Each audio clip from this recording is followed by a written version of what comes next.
Hello and welcome to JK maths. I hope आप सब लोग अपने घरों पे सेफ होंगे। तो आज है हमारा lecture number 2 matrices and determinants का।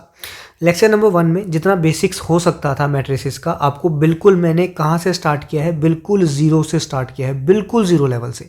ठीक है, इससे पीछे मैं नहीं जा सकता। क्यों? क्योंकि इससे पीछे कुछ है ही नहीं। ये मैट्रिसेस और डिटर्मिनेंट्स ऐसा चैप्टर है कि इसका पीछे कोई लेना देना नहीं है। ठीक है, ये नया चैप्टर है, इसीलिए मैंने आपको ये स्टार्ट किया था कि ये ऐसा चैप्टर है जिसका बाकियों से पीछे आगे पीछे मतलब 10th से 11th से या छोटी क्लासों से या आगे किसी से कुछ लेना देना नहीं है। ये बिल्कुल नया है, इसीलिए मैंने ये स्टार्ट किया था।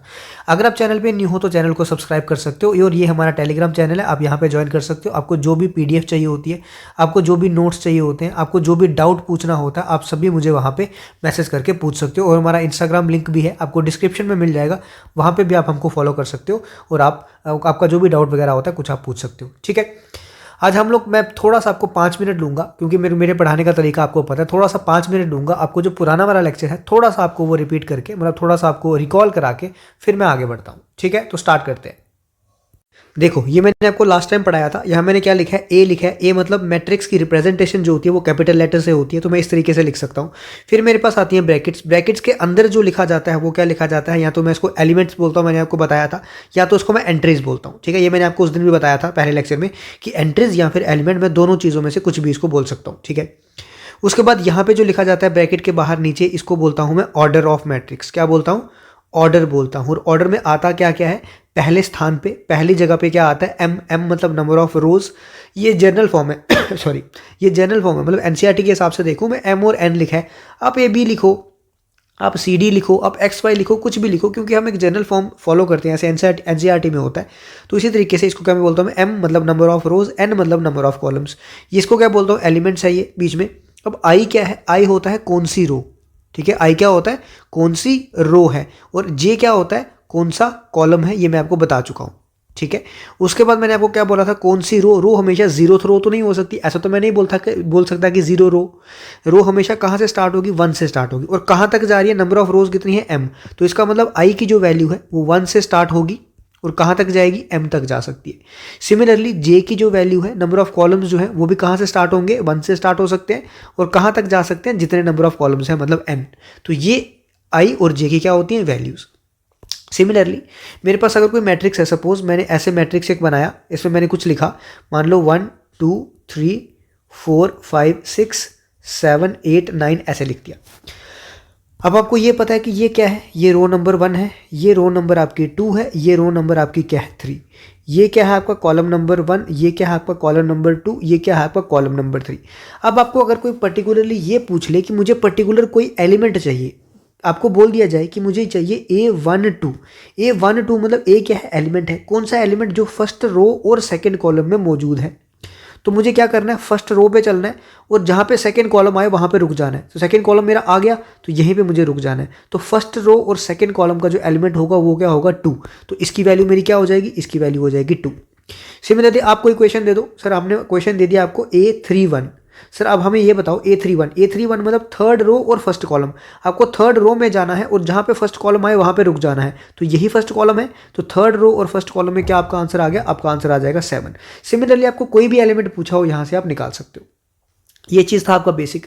उसके बाद मैंने आपको क्या बताया था, ये क्या होता है, ये जो है 1 सेकेंड, ये जो होता है ये वाला, इसको मैं क्या बोलता हूँ, इसको मैं बोलता हूँ डायगोनल। सिर्फ इसी को जो लेफ्ट से स्टार्ट हो रहा है और राइट पे खत्म हो रहा है उसको मैं क्या बोलता हूँ, डायगोनल बोलता हूँ। ये मैं डायगोनल नहीं बोल सकता, इसको डायगोनल नहीं बोलते हैं। डायगोनल किसको बोलते हैं, इस चीज़ को बोलते हैं, ये वाला। और यहाँ पे मैं क्या लिखता हूँ, इसका ऑर्डर। ऑर्डर कितना है इसका, 3 नंबर ऑफ रोज है और 3 नंबर ऑफ कॉलम्स है, मतलब इसमें कितने एलिमेंट्स है टोटल अगर मैं देखूंगा तो इसमें 9 एलिमेंट्स है। ठीक है, ये सब मैं बता चुका आपको। उसके बाद मैंने आपको पढ़ाया था टाइप्स ऑफ मैट्रिसेस। क्या पढ़ाया था, टाइप्स ऑफ मैट्रिसेस। अब देखो, उसके बाद मैंने आपको टाइप्स बताया था। टाइप्स में सबसे पहले क्या बताया था, कॉलम मैट्रिक्स। कॉलम मैट्रिक्स क्या होता है, जिसमें एक ही कॉलम होता है। ठीक है, ओनली 1 कॉलम। रो मैट्रिक्स क्या होता है, जिसमें एक ही रो होती है। स्क्वायर मैट्रिक्स क्या होता है, जिसमें number of rows equals to number of columns होते हैं। अब स्क्वायर मैट्रिक्स के फर्दर टाइप्स है डायगोनल। डायगोनल वाला में क्या था कि सिर्फ और सिर्फ डायगोनल पे ही नॉन जीरो एलिमेंट्स होंगे, बाकी सारे के सारे क्या होंगे, जीरो होंगे। बाकी कहीं पे भी होगा जीरो होगा, लेकिन यहाँ पे डायगोनल पे एलिमेंट कुछ मौजूद होंगे। यहाँ पे क्या था, ये भी एक डायगोनल का ही टाइप था, लेकिन इसमें क्या था, जो भी डायगोनल पे मौजूद है एलिमेंट वो सेम होने वाले हैं। ठीक है, डायगोनल पे जो भी है वो क्या होने वाले हैं, सेम। ये भी सिमिलरली क्या था, डायगोनल का ही एक पार्ट था कि जो भी एलिमेंट होने वाले हैं वो 1 होने वाला है। सेम तो होने वाले हैं, लेकिन क्या होने वाला है यहाँ पे, 1 होने वाले हमेशा, और यहाँ पे क्या होने वाला है, सेम। यहाँ 1 भी हो सकता है, 2 भी हो सकता है, 3 भी हो सकता है, लेकिन सारे के सारे एलिमेंट क्या होंगे, सेम। और यहाँ पे हमेशा क्या होगा, डायगोनल पे 1 होगा। तो इसको क्या बोलते हैं, आइडेंटिटी। इसको क्या बोलते हैं, स्केलर। इसको क्या बोलते हैं, डायगोनल। स्क्वायर मैंने आपको बता दिया। बाकी जीरो क्या था, जीरो को हम लोग दूसरा नाम क्या देते थे, जीरो को हम लोग दूसरा नल मैट्रिक्स भी बोलते थे। इसका मतलब इसमें सारी की सारी एंटिटीज क्या होती थी, सॉरी एंट्रीज क्या होती थी, जीरो होती थी। ठीक है, आई होप ये भी आपको क्लियर हुआ होगा। ये सारी चीज़ें मैं आपको टाइप्स ऑफ मैट्रिसेस और बेसिस ऑफ मैट्रिसेस मतलब बेसिक ऑफ मैट्रिसेस सारा मैं करवा चुका हूँ। आज हम अपने अगले लेक्चर पे बढ़ते हैं, जिसमें सबसे पहला कंसेप्ट क्या आता है। सबसे पहली चीज़ आज की आपकी आती है क्या, इक्वलिटी। क्या आती है, इक्वलिटी। मतलब हमको क्या करना है, मैट्रिसेस को इक्वल करना है। इक्वल करना है का क्या मतलब हुआ सर, इक्वलिटी का मतलब हुआ कि आपको क्या करना है, आपको चेक करना है। क्या चेक करना है सर, आपको चेक करना है कि दो मैट्रिसेस जो हैं, ठीक है, दो मैट्रिसेस जो हैं क्या वो आपस में इक्वल हैं कि नहीं है। सर उसका क्या मतलब हुआ सर, हमें थोड़ा सा डिटेल में समझाओ, हमको समझ नहीं आ पा रहा है। मैंने देखो 2 नंबर ले लिए। एक नंबर मैंने क्या ले लिया 2, एक नंबर मैंने क्या ले लिया 4। ये मैंने सिंगल सिंगल नंबर ले लिया। अब मैं बोलता हूँ कि बताओ भैया, एक नंबर जो मेरा था और दूसरा नंबर जो मेरा था, उनको मैंने कंपेयर किया। क्या किया, उनको कंपेयर किया। मुझे बताओ कि क्या ये दोनों नंबर सेम है क्या, नहीं सेम है। सर नहीं सेम है। तो आपने कैसे चेक किया, आपने दोनों का देखा, इसका देखा आपने, इसकी वैल्यू 2 है, इसकी वैल्यू 4 है, तो इन दोनों की वैल्यू सेम नहीं है। तो मैंने बोल दिया कि ये नहीं है, मतलब इक्वल नहीं है। लेकिन ये तो सिंगल एलिमेंट था ना। लेकिन जब हम मैट्रिसेस की बात करते हैं उसमें तो काफ़ी सारे एलिमेंट्स होते हैं।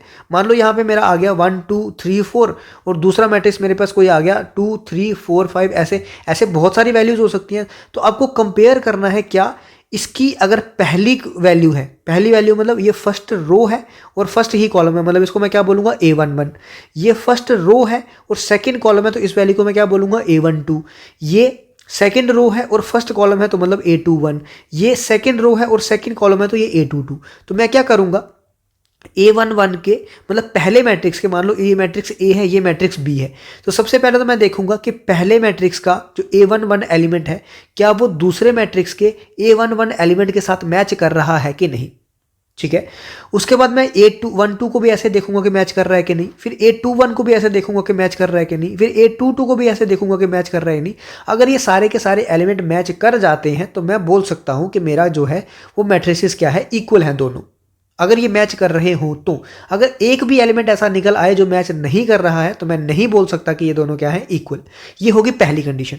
ठीक है, तो इक्वालिटी के लिए मेरे पास 2 कंडीशंस होती हैं। सॉरी, इक्वालिटी के लिए क्या होता है, 2 कंडीशन होती है। पहली कंडीशन क्या होती है कि ऑर्डर जो होना चाहिए वो क्या होना चाहिए, सेम होना चाहिए। सर ऑर्डर तो आपने हमें बता रखा था। अब ऑर्डर क्या होता है, सपोज मैंने एक मैट्रिक्स सॉरी सपोज मैंने एक मैट्रिक्स लिखा A, इसका ऑर्डर मैंने क्या लिखा, M क्रॉस N लिखा। ठीक है, अब दूसरा मैट्रिक्स मैंने क्या लिखा B, इसका भी ऑर्डर क्या होना चाहिए, M क्रॉस N। अब मैं जनरल नहीं लिख के, अब मैं आपको ये समझाता हूं कि मैंने लिखा 2 क्रॉस 3, इसका भी ऑर्डर क्या होना चाहिए, 2 क्रॉस 3 ही होना चाहिए। पहली कंडीशन ये है। अगर इसका कुछ और ऑर्डर हुआ तो मैं कभी भी नहीं बोल सकता कि ये दोनों क्या है, इक्वल मैट्रिक्स हैं। ये पहली कंडीशन होगी। दूसरी कंडीशन क्या है मेरे पास, दूसरी कंडीशन ये है कि ए आई जे मतलब ये मैट्रिक्स ए था तो इसकी मैंने एलिमेंट्स को क्या बोल दिया, ए आई जे। ये मैट्रिक्स बी था तो मैंने इसके एलिमेंट्स को क्या बोल दिया, बी आई जे। ठीक है, तो ए आई जे हर एक वैल्यू किसके बराबर होनी चाहिए, बी आई जे के बराबर होनी चाहिए फॉर ऑल आई एंड जे। इसका क्या मतलब हुआ, ये यही मतलब हुआ जो मैंने यहां पे समझाया आपको।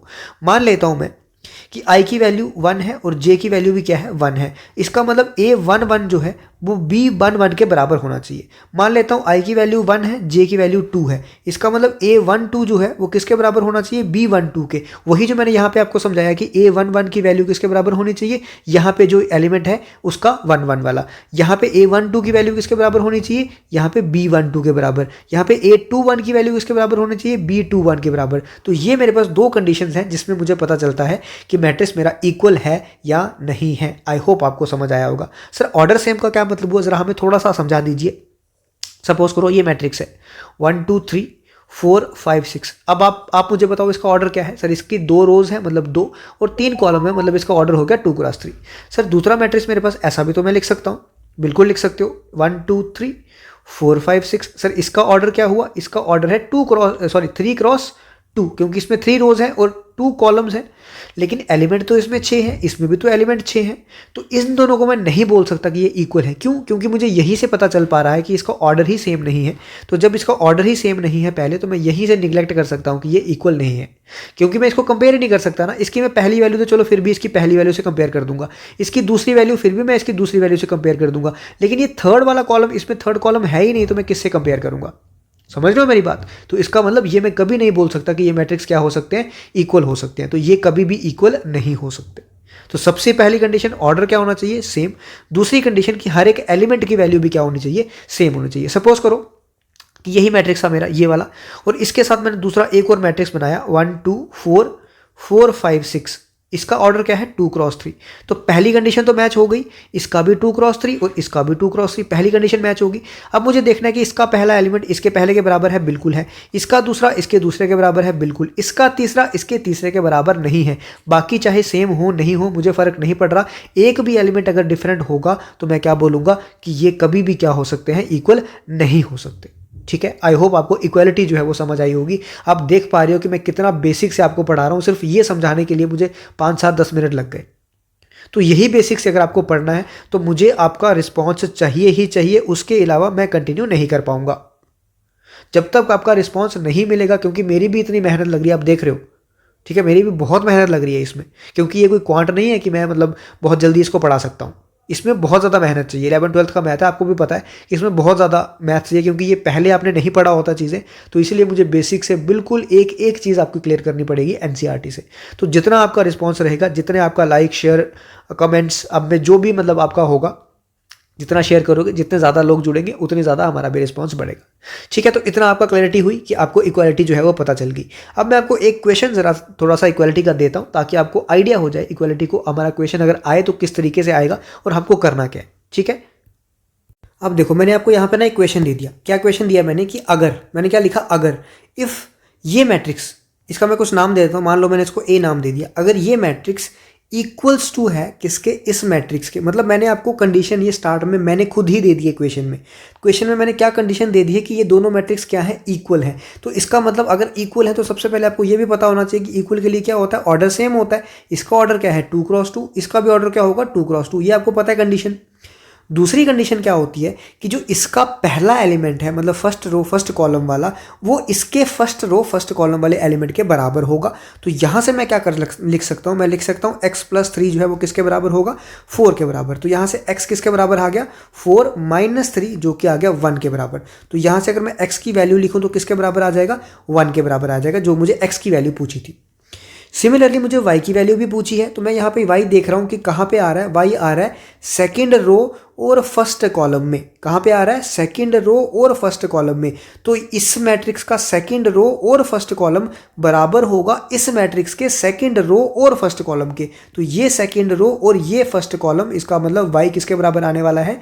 3 के बराबर आने वाला है। तो यहाँ से मैं लिख सकता हूँ y किसके बराबर आया? यहाँ से मैं ऐसे कर देता हूँ ताकि आपको क्लैरिटी ज़्यादा हो जाए। y किसके बराबर आ गया? 3 के बराबर। अब मुझे x की वैल्यू निकालनी थी, x भी मेरा आ गया, y भी मेरा आ गया। तो ये मेरे पास एक क्वेश्चन बनता है जो जेकेएसएस भी पूछ सकता है, बिल्कुल बेसिक टाइप में, कि अगर दो मैट्रिक्स है वो इक्वल है तो बताओ x की वैल्यू निकालो, y की वैल्यू निकालो। ठीक है, अब देखो, ये क्वेश्चन थोड़ा सा सिंपल था, ये क्वेश्चन थोड़ा सा कॉम्प्लेक्स भी बन सकता है। थोड़ा सा कॉम्प्लेक्स अगर मुझे बनाना हो इस क्वेश्चन को, तो मैं क्या करता हूँ? सपोज मैं मैट्रिक्स जो है ना थोड़ा सा टफ ले लेता हूँ। मैं यहाँ पे लिख लेता हूँ x + 3, यहाँ पे ले लूँगा z + 4, यहाँ पे ले लूँगा 2y - 7, यहाँ पे ले लूँगा -6, यहाँ पे a - 1, यहाँ पे 0, यहाँ पे b - 3, यहाँ पे -21 और यहाँ पे 0। एक मैट्रिक्स मैंने ये ले लिया और ये मैंने बोल दिया कि ये बराबर है किसके? यहाँ पे दूसरा मैंने ले लिया 0, यहाँ पे ले लिया 6, यहाँ पे ले लिया 3y - 2, यहाँ पे -6 - 3 2c + 2 2b + 4 -21 और 0। ये मेरा मैट्रिक्स बन गया। तो सबसे पहले अगर उसने इक्वल दिया है मुझे, तो मुझे चेक करने की ज़रूरत है भी नहीं कि ये ऑर्डर सेम है कि नहीं, क्योंकि उसने मुझे इक्वल दिया है तो ऑटोमेटिकली ऑर्डर जो होगा वो सेम होने ही वाला है। अगर ऑर्डर सेम नहीं हुआ तो वो इक्वेशन एग्जिस्ट नहीं करेगा। अब देखो, पहला एलिमेंट किसके बराबर होगा? पहले के। इसका मतलब x + 3 जो है वो किसके बराबर होगा? 0 के। x + 3 किसके बराबर होगा? 0 के। तो मैं x की वैल्यू क्या लिख सकता हूँ? -3 लिख सकता हूँ। इतना समझ आ गया। उसके बाद z + 4 जो है वो किसके बराबर होने वाला है? 6 के बराबर। तो मैं लिख सकता हूँ z + 4 जो है वो 6 के बराबर। तो z किसके बराबर हो गया? 6 - 4 जो कि आ गया 2। सिमिलरली मैं लिख सकता हूँ ये वाला जो है वो किसके बराबर होगा, इसके बराबर। तो मतलब मैं लिख सकता हूँ 2y minus 7 equals to 3y minus 2। 7 वहाँ पे गया, 3y यहाँ पे आया सपोज, तो 2y minus 3y equals to 7 minus 2, तो माइनस y इक्वल्स टू 5, तो y equals to minus 5। Similarly अगर मैं इसको इक्वेट करूंगा इससे तो मेरी a की वैल्यू आ जाएगी, इसको इक्वेट करूंगा इससे तो मेरी b की वैल्यू आ जाएगी। तो मुझे यहाँ पे क्वेश्चन क्या पूछा गया होगा, क्वेश्चन पूछा गया होगा x क्या है, z क्या है, y क्या है, a की वैल्यू क्या है, b की वैल्यू क्या है, ये सारी वैल्यूज पूछी होंगी। तो अब मैंने आपको ये बता दिया कि अगर मैट्रिसेस क्या है, इक्वल, ठीक है, अगर मैट्रिसेस क्या है, इक्वल है, ठीक है। यहाँ से एक पॉइंट नोट करके लिख लेना, ये उन बच्चों के लिए पॉइंट है कि जो बोलते हैं कि मुझे हमें बाकी चीज़ें इतनी क्लियरली अगर समझ ना भी आए तो ये चीज़ें आपको समझ रखनी है। ये नोट में भी आप लिख सकते हो कि नोट में क्या लिख सकते हो, अगर मैट्रिसेस क्या है, इक्वल है, तो उनके कॉरस्पॉन्डिंग एलिमेंट्स, क्या बोला मैंने, अगर मैट्रिसेस इक्वल है तो उनके कॉरस्पॉन्डिंग एलिमेंट्स जो है वो क्या होंगे, सेम होंगे। कॉरस्पॉन्डिंग का क्या मतलब हुआ कि दो मैट्रिसेस है, मान लो एक मैट्रिसेस है 8 मैट्रिक्स है A और दूसरा क्या है B, इसके एलिमेंट होंगे AIJ, इसके एलिमेंट होंगे BIJ। तो इसका मतलब कॉरस्पॉन्डिंग एलिमेंट का क्या मतलब हुआ कि अगर मैं यहाँ पे 1 1 लिख रहा हूँ तो यहाँ पे भी B1 1 होगा, मतलब ये बराबर होंगे। अगर मैं यहाँ पे 1 2 लिख रहा हूँ तो ये भी 1 2 क्या होंगे, बराबर होंगे। अगर मैं यहाँ पे 3 1 लिख रहा हूँ तो यहाँ पे भी 3 1 ये क्या होंगे, बराबर होंगे, ठीक है। तो जो एलिमेंट, जो वाला एलिमेंट, जो रो और जो कॉलम वाला एलिमेंट ए में से आएगा वही सेम एलिमेंट बी में भी होना चाहिए ताकि वो क्या हो, इक्वल हो। तो कॉरस्पॉन्डिंग एलिमेंट का ये मतलब हुआ। आई होप आपको मैट्रिसेस इक्वलिटी ऑफ मैट्रिसेस की क्लैरिटी हो गई होगी।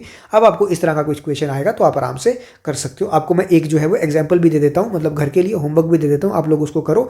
अब देखो, अब आप नहीं करोगे वो आपकी मर्जी है, वो आपके अपने साथ धोखा है, वो आप कुछ भी करते रहो, उससे मुझे फ़र्क नहीं पड़ेगा। मेरा काम पढ़ाना है, मेरा काम होमवर्क देना है, मैं आपको देता रहूँगा। अब आप करो ना करो, आप कमेंट में जवाब दो ना दो, उससे मुझे फ़र्क नहीं पड़ेगा। वो आप अपने साथ धोखा दोगे, वो मुझे उससे कोई फ़र्क नहीं पड़ने वाला। तो ये आपका एक मैट्रिक्स है, मैंने इसको बोल दिया ये किसके बराबर है, ये बराबर है 4 -3 11 और 24। अब आपको मुझे क्या करना है, यहाँ पे A B C और D की जो है वैल्यू वो फाइंड करके देनी, ठीक है। फाइंड A B C और D, ठीक है, कर लोगे। अब जो भी होगा आंसर आपको मुझे कमेंट सेक्शन में बताना है, ठीक है। अब जितना रिस्पॉन्स आपका आएगा, जितने लोग बताएंगे, उससे मुझे पता चल जाएगा कितने लोग आप सीरियस हो, ठीक है। आगे बढ़ते हैं। अब देखो नेक्स्ट कंसेप्ट क्या है मेरे पास, नेक्स्ट कंसेप्ट है मेरे पास ऑपरेशन ऑन मैट्रिसेस। मतलब मुझे मैट्रिक्स पे क्या करना है, कुछ ना कुछ ऑपरेशन परफॉर्म करना है। कैसे ऑपरेशन सर, या तो मैं एडिशन कर सकता हूँ, या तो मैं सब्ट्रैक्शन कर सकता हूँ, या तो मैं मल्टीप्लिकेशन कर सकता हूँ। मतलब इस तरह के मुझे क्या करने हैं, ऑपरेशन परफॉर्म करने हैं। तो जैसे हम नॉर्मल नंबर्स पे ऑपरेशन परफॉर्म करते हैं ना, वैसे ही हमको मैट्रिसेस पे ऑपरेशन परफॉर्म करने होती है।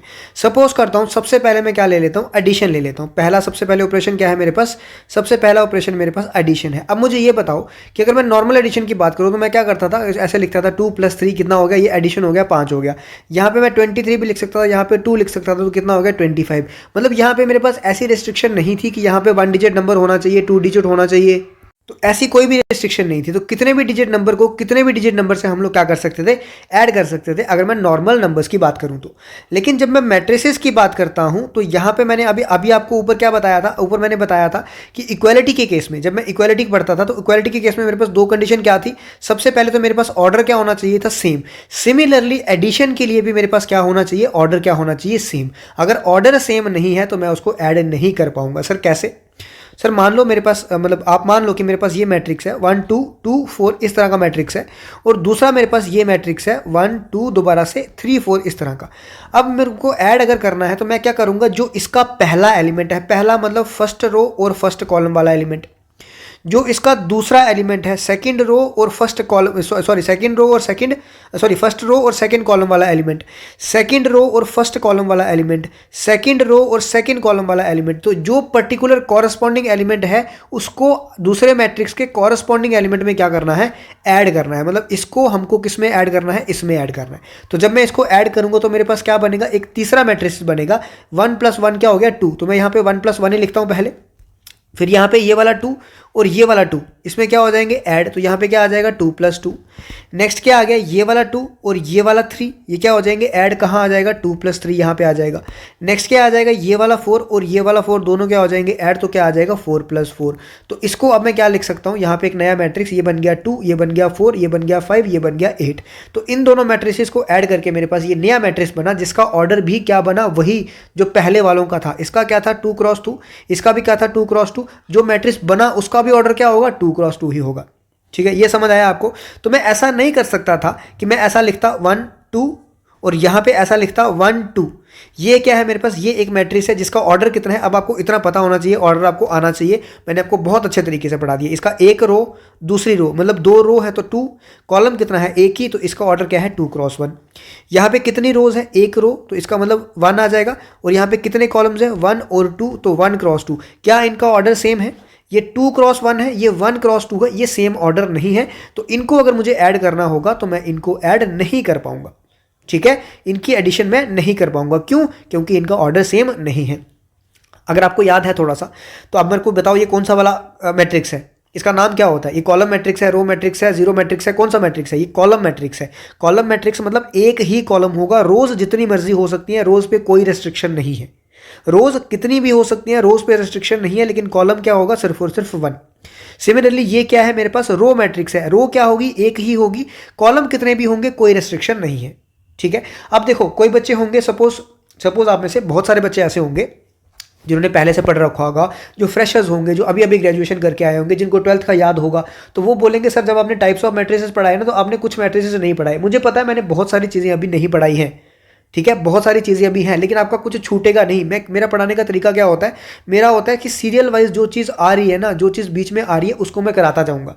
जैसे सपोज करो यहाँ पे बच्चे हो सकता है कुछ बोले कि सर एक ट्रायंगुलर मैट्रिक्स भी होता है। बिल्कुल होता है सर। ट्रायंगुलर मैट्रिक्स के आगे 2 टाइप्स होते हैं, एक अपर ट्रायंगुलर होता है, एक लोअर ट्रायंगुलर होता है। बिल्कुल होता है। उसके बाद कुछ बच्चे बोलेंगे सर एक सिमेट्रिक मैट्रिक्स भी होता है। बिल्कुल होता है। सर एक स्क्यू सिमेट्रिक मैट्रिक्स भी होता है। बिल्कुल होता है। सर एक ऑर्थोगोनल मैट्रिक्स भी होता है। बिल्कुल होता है। सर एक सिंगुलर मैट्रिक्स भी होता है, नॉन सिंगुलर भी होता है, आइडेम्पोटेंट मैट्रिक्स भी होता है, निल पोटेंट मैट्रिक्स भी होता है, इनवॉलेंट्री मैट्रिक्स भी होता है। बहुत सारे मैट्रिक्स होते हैं, लेकिन प्रॉब्लम पता क्या है, ये वाले आपके थोड़े से आगे आएंगे अभी, और ये वालों के यूज़ जो है वो हमारे मतलब यूज़ जो है वो नहीं आते हैं। तो इसीलिए मैं इनको जब पढ़ाऊंगा आपको, तो मैं लास्ट में इनकी डेफिनेशन या फिर आपको जो इसका तरीका मतलब होते क्या है वो सारे मैं बताऊंगा। लेकिन क्योंकि इनका अभी यूज़ नहीं है, तो इसीलिए मैं इनको अभी कवर नहीं कर रहा हूँ। ठीक है, ज़्यादा बर्डन डालने की आप पे ज़रूरत बिल्कुल नहीं है। तो ऐसा मत सोचना कि मैंने कुछ छोड़ूंगा कुछ नहीं, पढ़ाऊंगा आपको सारा कुछ, लेकिन वो सिस्टमेटिक वे में। मुझे पता है मेरा सिस्टम क्या है, मैं किस तरीके से पढ़ाने वाला हूँ, तो मुझे वो सिस्टमेटिक वे फॉलो करने देना। बाकी अगर आपको अच्छा लगे तो आपको पता है कि वीडियो को लाइक करना है, और मुझे कम से कम 500 लाइक्स जो है वो चाहिए होते हैं, क्योंकि पैसे मैं मांग नहीं रहा हूँ, मुझे आपका रिस्पांस चाहिए। और रिस्पांस मुझे कैसे पता चलेगा, जितना ज़्यादा लोग देखेंगे, जितना ज़्यादा आप लोग शेयर करोगे वीडियो को, जितना ज़्यादा लाइक करोगे, कमेंट करोगे, मुझे पता चलेगा कि आप लोग इंटरेस्टेड हो। ठीक है, चलो आगे बढ़ते हैं। अब यहाँ पे नोट है एक, ये उन बच्चों के लिए जिनको लगता है कि मुझे बहुत ज़्यादा समझ नहीं आ रहा है, बहुत ज़्यादा डीप में मैं नहीं जाना चाहता, तो ये आपको नोट यहाँ याद रखने। कई बार मतलब क्वेश्चन इन्हीं में से पूछ लिए जाते हैं कि अगर ए और बी और नॉट ऑफ सेम ऑर्डर, अगर 2 मैट्रिसेस ए और बी जो है उनका ऑर्डर सेम नहीं है, then A plus B is not defined, तो तब उनकी एडिशन जो है वो डिफाइंड नहीं होगी, मतलब एडिशन हम लोग नहीं कर सकते। वही चीज़ मैंने आपको यहाँ पे बताई, लेकिन यहाँ पे एक नोट भी मैं लिख देता हूँ ताकि आप लोगों को समझ आ जाए। और मेरा एक चीज़ है कि आप लोग साथ साथ में अगर नोट्स बनाते रहोगे ना, तो आपके लिए ही अच्छा रहेगा। ठीक है, जब जो बंदा अपने नोट से पढ़ सकता है ना, वो किसी के नोट से नहीं पढ़ सकता। मैं आपको भेज भी दूंगा ना, आपको ये चीज़ें कहाँ समझ, देखो इतना गंद आपको कहाँ समझ आएगा जितना आपको अपने नोट से आप सुनते सुनते बना रहे होंगे, या फिर एक बार सुना, दूसरी बार आपने 2x पे चला दिया, तो उसके साथ साथ आप नोट्स बनाते रहे, उससे आपकी दूसरी बार रिवीजन भी हो जाएगी, नोट्स भी बनते जाएंगे। ठीक है, दूसरा पॉइंट क्या था, सपोज करो मेरे पास एक मैट्रिक्स है ए, जिसको मैं बोलता हूँ ए आई जे, जिसका ऑर्डर है m क्रॉस n, और दूसरा मैट्रिक्स है बी आई जे, जिसका ऑर्डर है m क्रॉस n। जब मैं इन दोनों को ऐड करता हूँ तो मेरे पास एक मैट्रिक्स बनता है तीसरा, क्या, सी, जिसका मैं बोलता हूँ सी आई जे। सी आई जे क्या है, इसके एलिमेंट या फिर एंट्री, उसका भी ऑर्डर क्या बनेगा, m क्रॉस n ही बनेगा। तो ये आपका जो है वो क्वेश्चन एज MCQ फॉर्म में पूछा जा सकता है कि अगर ए और बी 2 मैट्रिक्स हैं, तो बताओ जब उनको ऐड किया जाएगा तो उनका ऑर्डर क्या होगा। उसका ऑर्डर क्या ए के बराबर होगा, क्या उसका ऑर्डर बी के बराबर होगा, क्या उसका ऑर्डर जो है वो ए प्लस बी के बराबर होगा, या उसका ऑर्डर बोथ ऑफ अब, या कुछ ऐसा भी कुछ भी ऑप्शन पूछा जा सकता है। तो ए का ऑर्डर भी वही है, बी का ऑर्डर भी वही है, तो सी का ऑर्डर भी वही है, मतलब तीनों का ऑर्डर क्या होने वाला है, सेम ही होने वाला है। आई होप आपको ये समझ आया होगा। तो एडिशन जो है आपको क्लियर हुई होगी। अब हम बढ़ते हैं आगे सब्ट्रैक्शन की तरफ। ठीक है, ध्यान से सुनना। अब मैंने क्या किया, अब मैंने आपके सामने दो मैट्रिसेस ले ली, ठीक, मैट्रिक्स ले लिए, ए मैट्रिक्स है, ये बी मैट्रिक्स है। अब मुझे निकालना क्या है, मुझे करना है फाइंड ए माइनस बी। क्या करना है मुझे, फाइंड ए माइनस बी। तो मैं क्या कर सकता हूं, या तो मैं क्या कर सकता हूं डायरेक्टली, पहले तो ये बताओ मुझे, सबसे पहले मुझे ये चीज़ बताओ कि भैया इसका ऑर्डर क्या है। सबसे पहले मुझे ये बताओ ए का ऑर्डर क्या है। सर ए की 2 नंबर ऑफ रोज हैं और 3 नंबर ऑफ कॉलम्स है, तो इसका मतलब 2 क्रॉस 3 इसका ऑर्डर हो गया। सर बी की भी नंबर ऑफ रोज 2 हैं और नंबर ऑफ कॉलम्स 3 है, तो इसका भी ऑर्डर कितना हो गया, 2 क्रॉस 3 हो गया। सर ऑर्डर सेम है, इसका मतलब मैं सब्ट्रैक्शन कर सकता हूँ या मैं डिफरेंस कर सकता हूँ। यहाँ पे भी वही चीज़ होगी कि अगर ऑर्डर सेम नहीं होगा तो आप लोग सब्ट्रैक्शन नहीं कर सकते। ठीक है, वही पॉइंट जो मैंने ऊपर लिखाया ना आपको, ये वाला, ये पॉइंट जो है वो ए प्लस बी और ए माइनस बी दोनों के लिए वैलिड है। ठीक है, समझ आ गया आपको। सिमिलरली ये दूसरा वाला पॉइंट जो है ना, ये भी ए प्लस बी और ए माइनस बी दोनों के लिए वैलिड है। यहां पे भी ऑर्डर कितना आएगा, उतना ही आएगा जितना दोनों का है।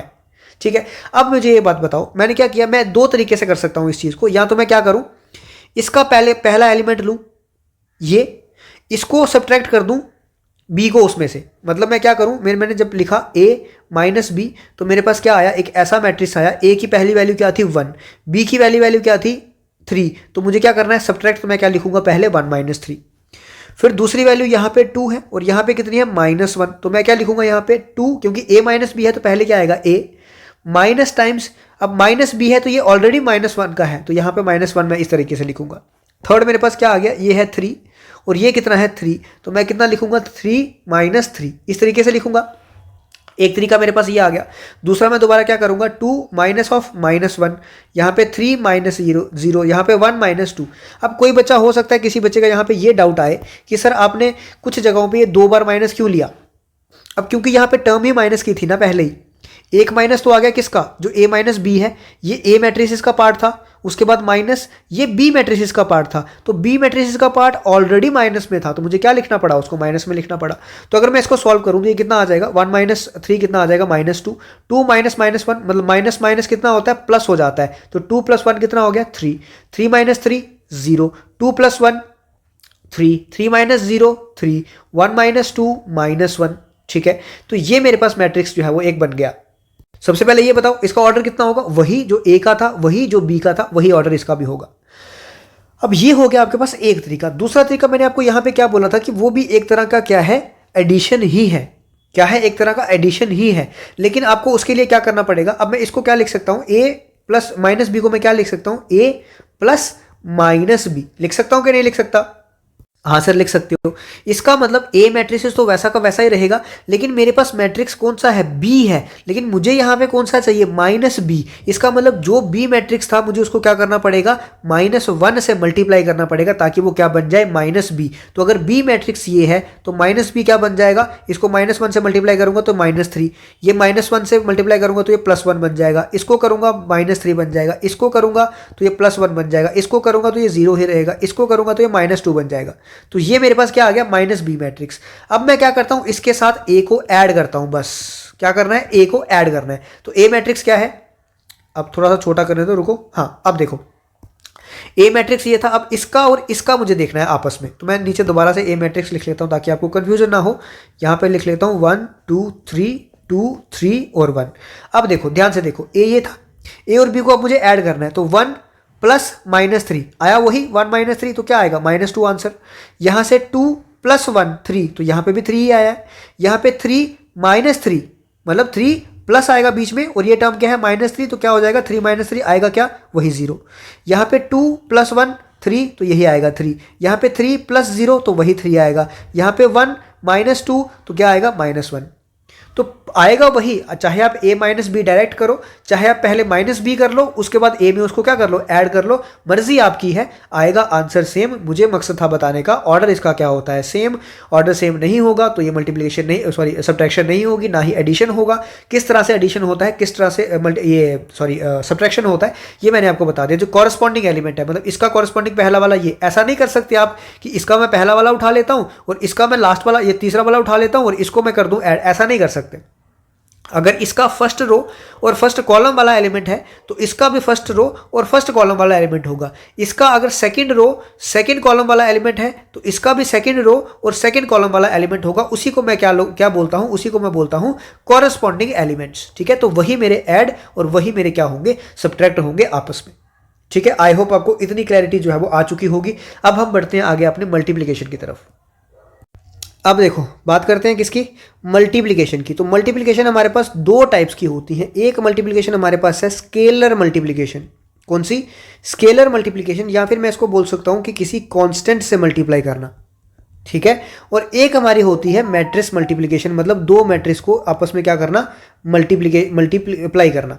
ठीक है, स्केलर मल्टीप्लिकेशन का क्या मतलब हुआ, मान लो मेरे पास एक मैट्रिक्स है 1 2 3 4। अब स्केलर मल्टीप्लिकेशन मतलब कि अगर मेरे को क्या करना है, ये मैट्रिक्स है मेरे पास ए, अगर मैं बोलूं 2 किसके बराबर होगा, तो 2 क्या है, यहाँ पे कांस्टेंट है। ठीक है, एक कांस्टेंट से मल्टीप्लाई करना पूरे मैट्रिक्स को, इसका मतलब ये 2 जो है वो पूरे के पूरे मैट्रिक्स के साथ क्या हो जाएगा, मल्टीप्लाई। मतलब 2 जो है वो 1 के साथ भी मल्टीप्लाई होगा।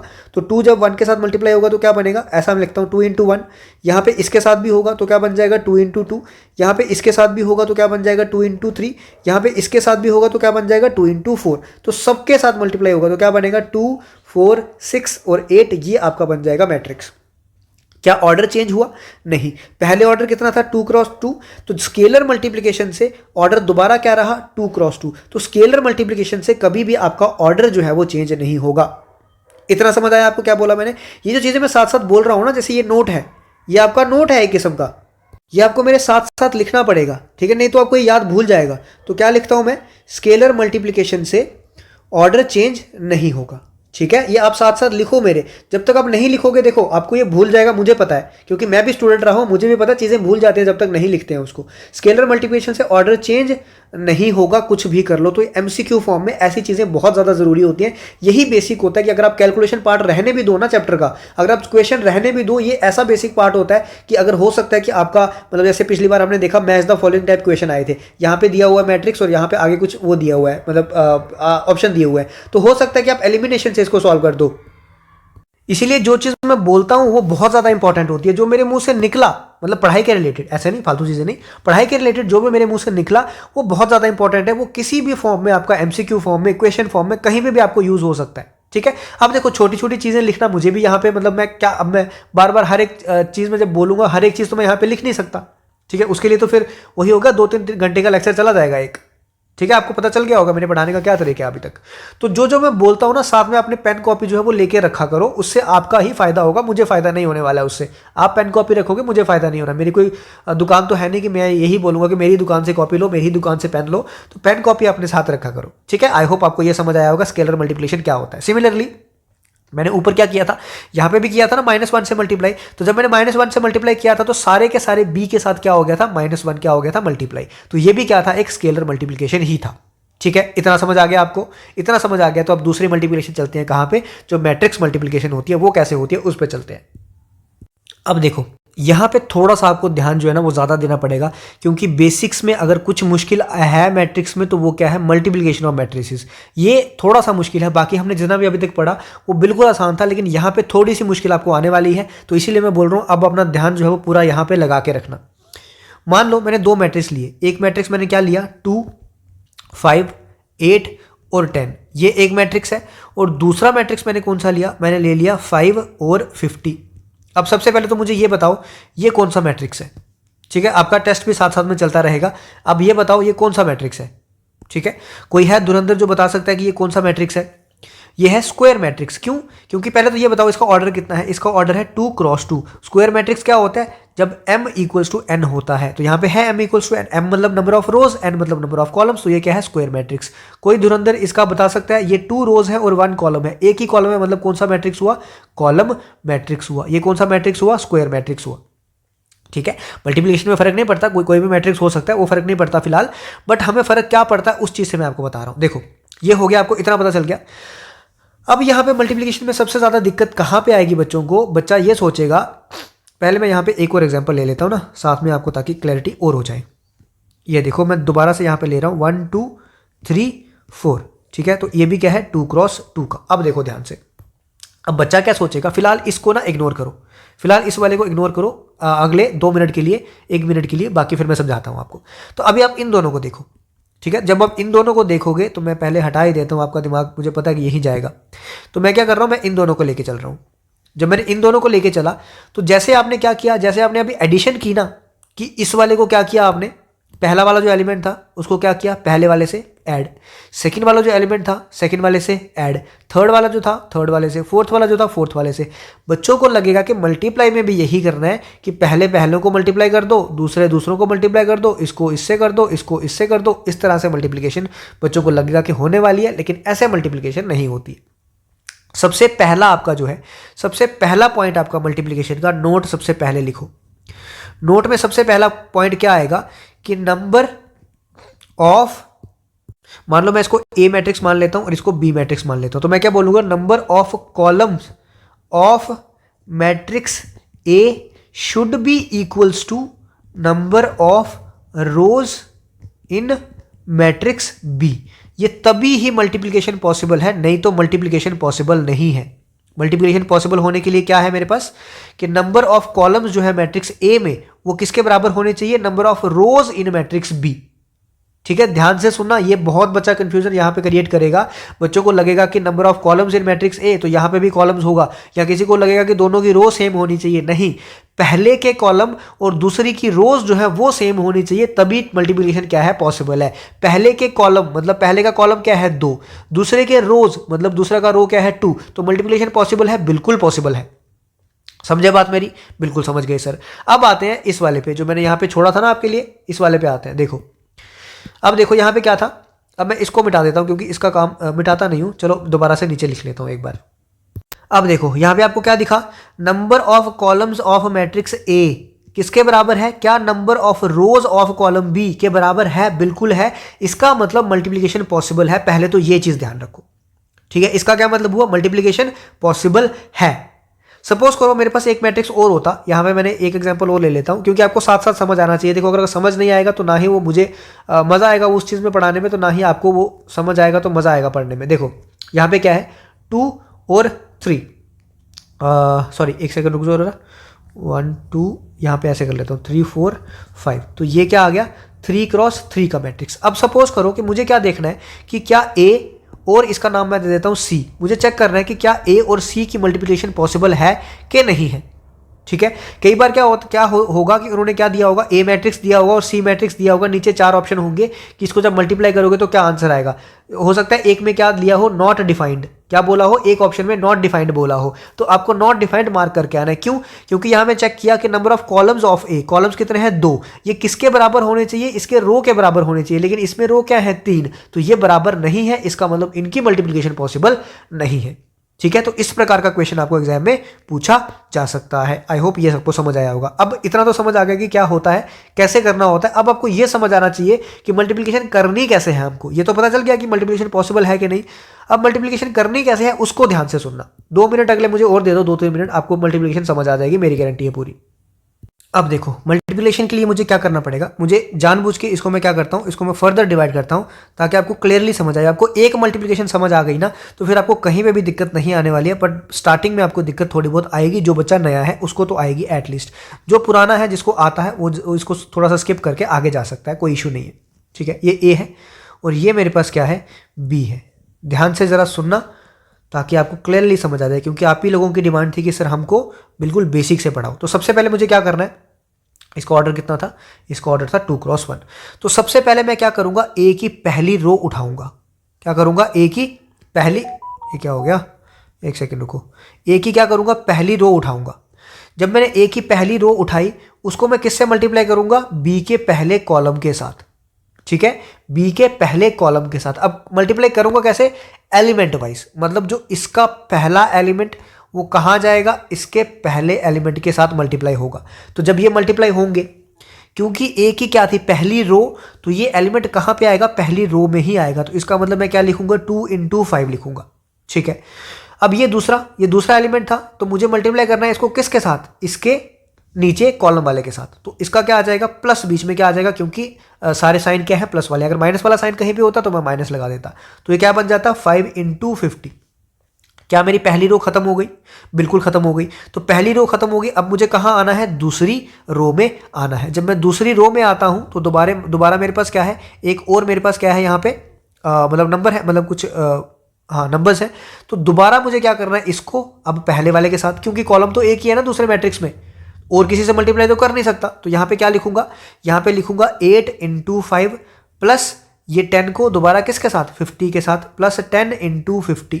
तो ये मेरे पास बन गया एक मैट्रिक्स और।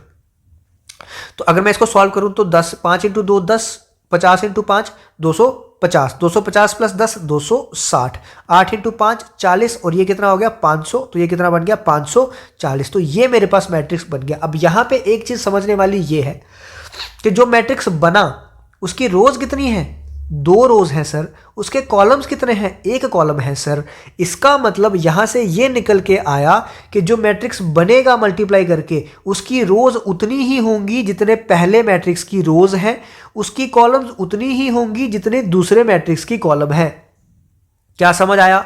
सर थोड़ा थोड़ा समझ तो हमको आया, लेकिन आपसे एक प्रार्थना है, आपसे एक गुजारिश है कि एक एग्जाम्पल अगर आप और दे देते तो हमको बिल्कुल क्लैरिटी हो जाती है अच्छे तरीके से। बिल्कुल दे देता हूं, कोई इशू नहीं है मुझे।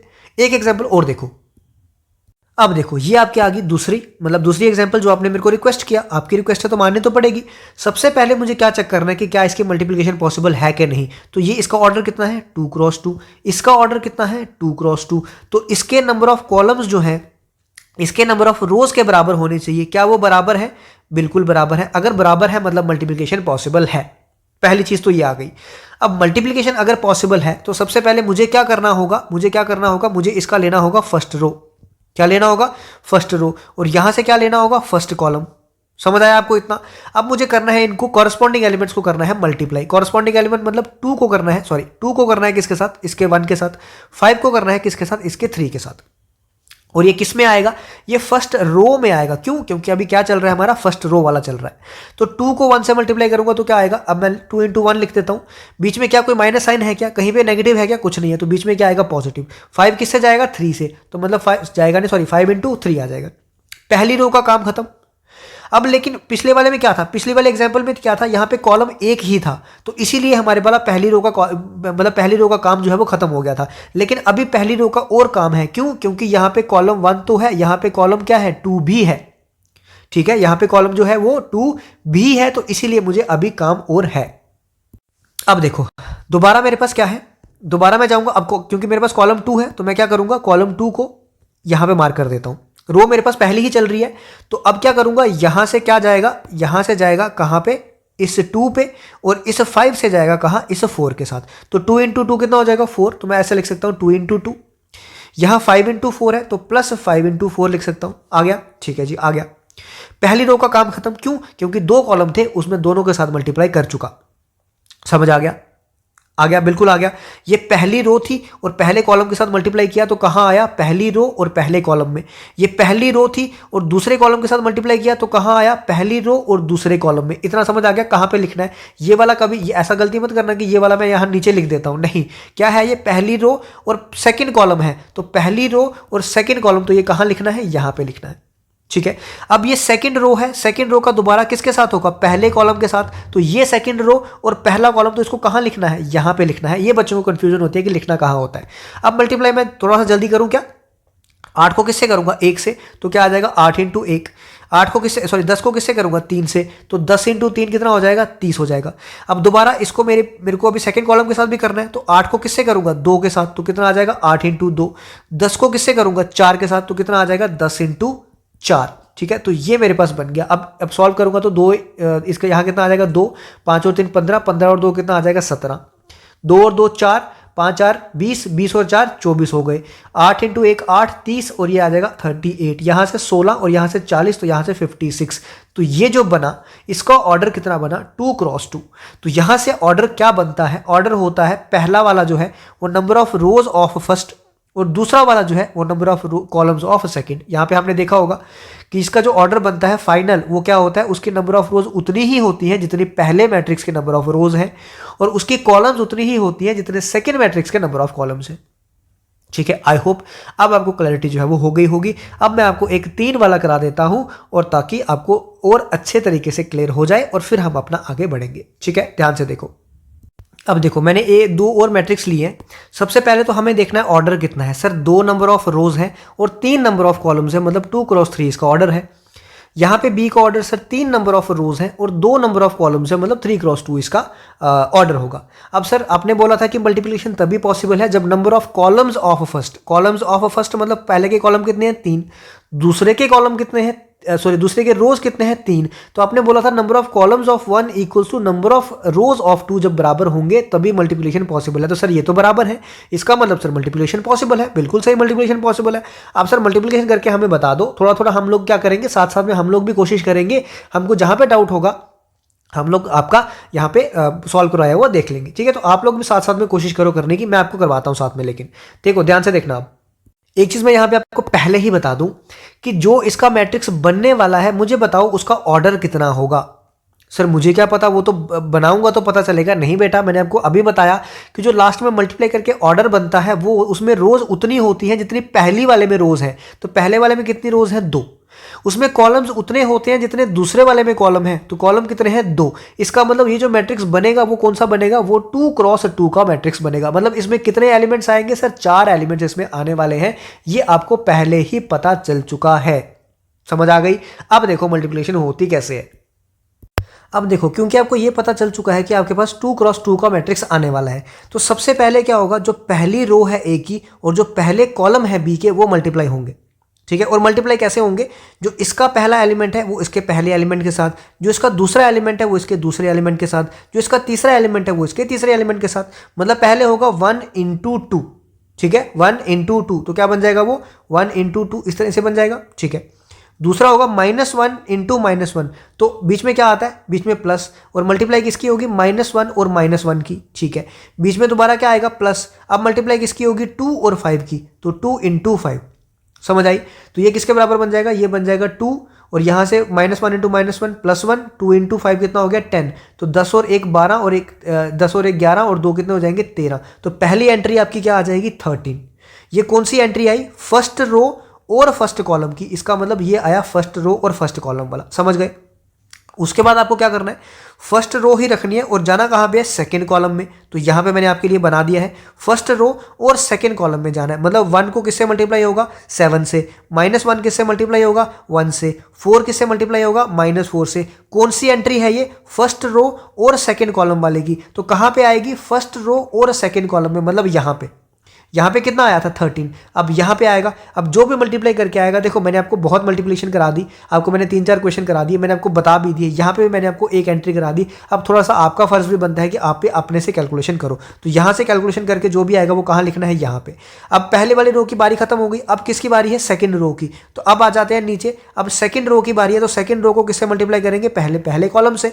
0 को मल्टीप्लाई 2 से, 3 को मल्टीप्लाई -1 से, 4 को मल्टीप्लाई 5 से। तो जो भी आएगा वो क्या है, सेकंड रो और फर्स्ट कॉलम वाला, मतलब सेकंड रो और फर्स्ट कॉलम, मतलब यहां पे आने वाला। तो जो भी मल्टीप्लाई करके आएगा वो यहां पे आपको लिखना है। सिमिलरली क्या बचेगा लास्ट में, सेकंड रो और सेकंड कॉलम वाला। तो फर्स्ट एलिमेंट को फर्स्ट से, दूसरे को दूसरे से, तीसरे को तीसरे से, जो भी आएगा कहां पे, सेकंड रो और सेकंड कॉलम, मतलब सेकंड रो और सेकंड कॉलम, तो यहां पे आएगा वो एलिमेंट। ठीक है, आई होप आपको क्लैरिटी हुई होगी। मैं आपको आंसर जो है वो डायरेक्टली अभी यहाँ पे लिख के दे देता हूँ, ताकि आपको अगर आप खुद से निकालो तो आपको पता चल जाए क्या आंसर आने वाला है। यहाँ पे आएगा -2, यहाँ पे आपका 13 आ गया था, ऊपर यहाँ पे आपका आएगा 17, और यहाँ पे आपका आएगा कितना, -13। तो ये आपका आंसर आने वाला है। अगर मैं फाइनल देखूँ, फाइनल आपका मैट्रिक्स बनाऊँ तो किस तरीके से बनेगा, यहाँ पे आपका आएगा 13, यहाँ पे आएगा -2, यहाँ पे आएगा आपका 17, यहाँ पे आएगा -13। तो बन गया आपका 2 क्रॉस 2 का मैट्रिक्स। ठीक है, इतना समझ आपको आ गया। तो यहाँ पे आपको क्या पता चला, अब मैं जो है ना मल्टीप्लिकेशन की एक जनरलाइज फॉर्म आपको बताने वाला हूँ, ताकि आपको यहाँ से नोट जो है आप यहाँ पे लिख लो। जिस बच्चे को पूरा समझ ना आया हो, एक बार दोबारा देखे, फिर भी उसको लगता है कि मैं ये नहीं कर पाऊंगा, मैं कुछ भी करके कर ही नहीं पाऊंगा, अगर फिर भी उसको इतनी डिमोटिवेशन है तो एटलीस्ट वो नोट जो है वो याद करके रख ले। ठीक है, अब नोट क्या है, ध्यान से सुनना बस। अगर मेरे पास एक मैट्रिक्स है ए, ठीक है, जिसको मैं लिख सकता हूँ क्या, AIJ, जिसमें m नंबर ऑफ रोज और n नंबर ऑफ कॉलम्स है। अगर मुझे इसको मल्टीप्लाई कराना है किस मैट्रिक्स से, बी मैट्रिक्स से, और बी मैट्रिक्स है क्या, BIJ अब मल्टीप्लाई कराने के लिए आपको पता है कि क्या कंडीशंस होती है, इसके नंबर ऑफ कॉलम्स मतलब n जो है इसके नंबर ऑफ रोज के बराबर होना चाहिए। इसका मतलब इसकी रोज भी जो है वो n होनी चाहिए, तभी मेरे पास मल्टीप्लिकेशन पॉसिबल है। तो यहाँ पे n होना चाहिए, ठीक है। आगे मेरे पास कुछ भी हो फर्क नहीं पड़ता, यहाँ पे इसकी रोज जो है वो n होनी चाहिए, इसके कॉलम्स कुछ भी हो फर्क नहीं पड़ता। इसके कॉलम चाहे n हो, चाहे p हो, चाहे कुछ भी हो, मतलब इसमें कितना भी हो सकता है। हमको सिर्फ क्या बराबर करना है, हमको ये बराबर होना चाहिए, number of columns of one matrix first matrix equals to number of rows of second matrix, ये बराबर हो गया। अब इसको मल्टीप्लाई करके जो मैट्रिक्स आएगा कौन सा, सी मैट्रिक्स, जिसको मैं क्या बोलूंगा, CIJ, इसका जो है वो क्या आने वाला है, इसका ऑर्डर क्या आने वाला है, जो पहले वाले की रोज है मतलब m और जो दूसरे वाले के कॉलम्स हैं मतलब p, ये इसका आने वाला है ऑर्डर। ये आपको पूछ सकते हैं किसमें, वन लाइनर में या फिर MCQ फॉर्म में या फिर मैच द फॉलोइंग फॉर्म में, कुछ भी आपको पूछ सकते हैं कि दो मैट्रिक्स को अगर मैं मल्टीप्लाई करूंगा तो जो थर्ड मैट्रिक्स बनेगा उसका जो है वो ऑर्डर जो है वो किसके बराबर होगा, किसके बराबर होगा, पहले के नंबर ऑफ रोज के और दूसरे के नंबर ऑफ कॉलम्स का जो मल्टीप्लीकेशन होगा। ठीक है, आई होप ये आपको क्लैरिटी जो है वो हो गई होगी। अब यहाँ पे एक चीज और है, अब देखो यहाँ पे मैंने आपको एग्जांपल ली, ये एक्चुअली ये भी नोट ही है, लेकिन नोट को मैं in the form of example आपको समझाने जा रहा हूँ, तो ध्यान से सुनना। सपोज करो मेरे पास एक मैट्रिक्स है ए जिसका ऑर्डर क्या है 2 क्रॉस 2, एक मैट्रिक्स है बी उसका ऑर्डर क्या है 2 क्रॉस 3। तो यहाँ सबसे पहले तो ये देखना है कि इसके नंबर ऑफ कॉलम्स इसके नंबर ऑफ रोज के बराबर है, इसका मतलब मल्टीप्लिकेशन पॉसिबल है, मतलब मैं ए बी लिख सकता हूँ। यहाँ पे दोबारा मैंने क्या किया, वही मैट्रिक्स लिया बी, लेकिन अब मैंने पहले क्या ले लिया बी और ए को क्या लिया बाद में। तो अब मैं चेक करता हूं कि इसके नंबर ऑफ कॉलम्स जो है इसके नंबर ऑफ रोज के बराबर तो नहीं है, इसका मतलब ये जो है बी ए जो है यहां पे डिफाइंड नहीं है। मतलब अगर ए बी डिफाइंड हो, अगर मैं ऐसा लिख सकता हूं if A B is defined, मतलब ए बी हम अगर निकाल सकते हो किसी मैट्रिक्स से, देन बी ए जो है मे और मे नॉट बी डिफाइंड। ठीक है, डिफाइन हो भी सकता है और नहीं भी डिफाइन हो सकता, ये जरूरी नहीं है। मे और मे नॉट, या फिर ऐसा लिख सकते हो अब नीड नॉट, मतलब जरूरी नहीं है कि ये भी डिफाइन हो। ठीक है, तो अगर ए बी डिफाइंड है मतलब ए और बी का मल्टीप्लिकेशन कर सकते हैं अगर हम, तो जरूरी नहीं कि बी और ए का भी कर पाए। समझ आई? तो ये भी आपका क्या है, एक नोट की फॉर्म है, ये भी आप अपना नोट जो है वो कैरी करके कहीं ना कहीं लिख सकते हो। ये चीज़ें आपको देखो, मैं फिर बता रहा हूँ, मैं आपको 100% गारंटी दे सकता हूँ कि कोई भी लोग आपको JNK में ये चीज़ें नहीं दे सकता। JNK में छोड़ो, मैं बोल रहा हूँ किसी भी टीचर से पढ़ लो, 11th और 12th का टीचर भी आप पढ़ लो ना, इतनी डिटेल में आपको कोई नहीं पढ़ाएगा, और एटलीस्ट फ्री ऑफ कॉस्ट तो कोई भी नहीं पढ़ाने वाला। अब आपको इतना तो समझ आ गया होगा, आपको पहला लेक्चर देख के, आपको दूसरा लेक्चर देख रहे हो, आपको इतना तो समझ आ गया होगा, मेरे आपने जितने भी क्वांट के लेक्चर देखे होंगे, रीजनिंग के देखे होंगे, PYQs के देखे होंगे, आपको इतना समझ आ चुका होगा कि इतना फ्री मटेरियल इतने अच्छी क्वालिटी के साथ आपको कोई नहीं देने वाला है। ठीक है, और हम आपसे कुछ मांग रहे हैं, नहीं मांग रहे, नहीं चाहिए, क्या चाहिए, आपका रिस्पॉन्स चाहिए, आपका ट्रस्ट चाहिए बस, और हमको कुछ नहीं चाहिए। जितना आप ज्यादा शो करोगे, मैं यहां से उससे 10 गुना 20 गुना 30 गुना ज्यादा शो करूंगा। जितना आप कम शो करोगे उतना उससे ज्यादा मेरा यहां से कम होता जाएगा। ठीक है, तो आपसे हम मांग नहीं रहे, हम लोग आपका ट्रस्ट मांग रहे हैं, सिर्फ भरोसा आपका मांग रहे हैं। भरोसा करोगे तो हम लोग मिलके आगे बढ़ सकते हैं। ठीक है, आगे देखो। अब देखो, क्योंकि हमने एडिशन भी पढ़ ली, हमने डिफरेंस भी पढ़ लिया, हमने मल्टीप्लिकेशन भी पढ़ ली, तो कुछ नोट यहाँ पे अभी हैं जो आपको मुझे बताने हैं, वो आप ध्यान से सुन के उसको अपने साथ लिख सकते हो। देखो मर्जी आपकी है, मैं आपके साथ ज़बरदस्ती तो नहीं कर सकता यहाँ बैठ के कि आप लोग मतलब पढ़ो ही पढ़ो। मैं एक तो फ्री मटेरियल आपको दे रहा हूँ, मैं ज़बरदस्ती करूँगा कि आपको पढ़ना ही पढ़ना है, नहीं, मुझे इतना फ़र्क नहीं पड़ेगा, क्योंकि पढ़ना आपको है, मेरा काम पढ़ाना है, मैं पढ़ाता रहूँगा। लेकिन हाँ, आपके इंटरेस्ट पे इतना डिपेंड करेगा कि मेरा इंटरेस्ट कितना होगा। पढ़ाता मैं फिर भी रहूँगा, ऐसा नहीं है कि मैं नहीं पढ़ाऊँगा, लेकिन वो आपके इंटरेस्ट पे मेरा इंटरेस्ट डिपेंड करेगा। अब जितनी चीज़ें मैं यहाँ पे इस समय बता रहा हूँ, ठीक है, अगर आपका इंटरेस्ट वो नहीं होगा तो हो सकता है कि मैं वो जैसे नोट में अभी लिखवा रहा हूँ आपको, हो सकता है मैं नोट में फिर ना लिखवाऊँ, हो सकता है कि आपके लिए मैं ज़्यादा रिसर्च और ना करूँ। ठीक है, तो इससे क्या होता है कि जितना आपका इंटरेस्ट होगा, मैं हो सकता है कि क्या करूँ, मैट्रिक्स और डिटर्मिनेंट देखूंगी बाकी वाले एग्जाम्स में, कौन सा ऐसा एग्जाम है, चाहे वो किसी और स्टेट का हो, चाहे वो कहीं पे हो, कौन सा क्वेश्चन उसमें पूछा गया है, उस क्वेश्चन में क्या अलग यूज हुआ है आपका, तो वो भी आपके लिए चीज़ें मैं लेके आऊँगा। बट डिपेंड करेगा कि आपका रिस्पॉन्स क्या है। तो अब सबसे पहले मैंने क्या पढ़ाया आपको, एडिशन के बारे में पढ़ाया। ठीक है, एडिशन के बारे में पढ़ाया। तो कुछ यहाँ पे 1-2 प्रॉपर्टी है जो आपको याद रखनी है। सबसे पहले प्रॉपर्टी है कम्यूटेटिव। ठीक है, कम्यूटेटिव लॉ भी इसको मैं बोलता हूँ। कम्यूटेटिव लॉ होता क्या है, कम्यूटेटिव लॉ मतलब कि अगर मैं a + b कर रहा हूँ उसका रिजल्ट उतना ही आएगा जो मैं p प्लस ए करूँगा। जैसे मैं नॉर्मल नंबर्स की बात करता हूँ कि अगर मैं 2 प्लस 3 करूँ तब भी 5 ही आता है, अगर मैं 3 प्लस 2 करूँ तब भी क्या आता है 5। सिमिलरली अगर मैं मैट्रिसेस में भी a प्लस बी करूँगा या फिर b प्लस ए करूँगा तो रिजल्ट क्या आने वाला है, मेरा सेम आने वाला है। इसका मतलब एडिशन जो है वो कम्यूटेटिव लॉ को फॉलो करती है। सिमिलरली दूसरा क्या होता है, एसोसिएटिव। ठीक है, दूसरा लॉ कौन सा होता है, एसोसिएटिव लॉ। एसोसिएटिव लॉ मतलब 3 उसमें होते हैं, 3 हमारे पास मैट्रिसेस हैं ए बी और सी मान लो। तो अगर मैं ए प्लस बी को पहले ऐड कर रहा हूँ, उसके साथ सी को ऐड कर रहा हूँ बाद में, या फिर पहले मैं ए को और b प्लस सी में ऐड कर रहा हूँ, तो इनका रिजल्ट भी क्या आने वाला है, सेम ही आने वाला है। मतलब मल्टीप्लिकेशन जैसे मैं यहाँ पे ले लेता हूँ, a मान लो 2 है, b मान लो 3 है, c मान लो 4 है। ये तो मैं नॉर्मल नंबर्स ले रहा हूँ, लेकिन मैट्रिक्स में भी यही फॉलो होगा। तो मैं अगर ऐसा करूँ 2 प्लस 3 पहले कितना होता है 5, 5 प्लस 4 करूँगा तो कितना आएगा 9। मैं ऐसे भी कर सकता हूँ, या फिर मैं क्या करूँ पहले ये कर लूँ इनको ऐड, 3 प्लस 4 7, 7 में 2 ऐड करूँगा तब भी क्या आएगा 9। तो इस प्रॉपर्टी को क्या बोलते हैं, इस प्रॉपर्टी को बोलते हैं एसोसिएटिव लॉ, और पहले वाले को बोलते हैं कम्यूटेटिव लॉ। ठीक है, आई होप आपको इतनी क्लैरिटी जो है वो हो गई होगी।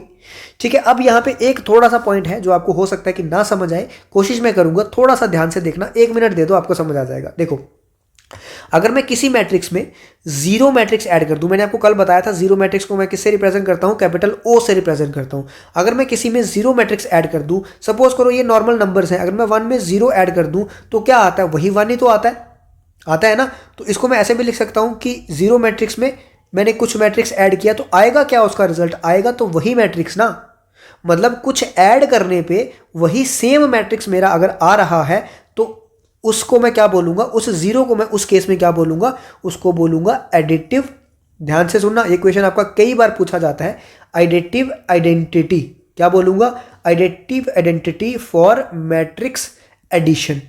ठीक है, मतलब मैट्रिक्स एडिशन के केस में ये क्या है, ये एक ऐसा मैट्रिक्स है कि जिसको ऐड करने से कोई फर्क नहीं पड़ रहा मैट्रिक्स पे, मैट्रिक्स वैसा का वैसा सेम ही रह रहा है।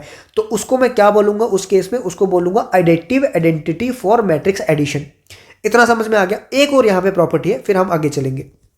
एक प्रॉपर्टी क्या है आपके पास, सपोज करो मेरे पास एक मैट्रिक्स है ए, उसमें मैं क्या कर रहा हूं, एक मैट्रिक्स और उसका माइनस ए जो है वो ऐड कर रहा हूं।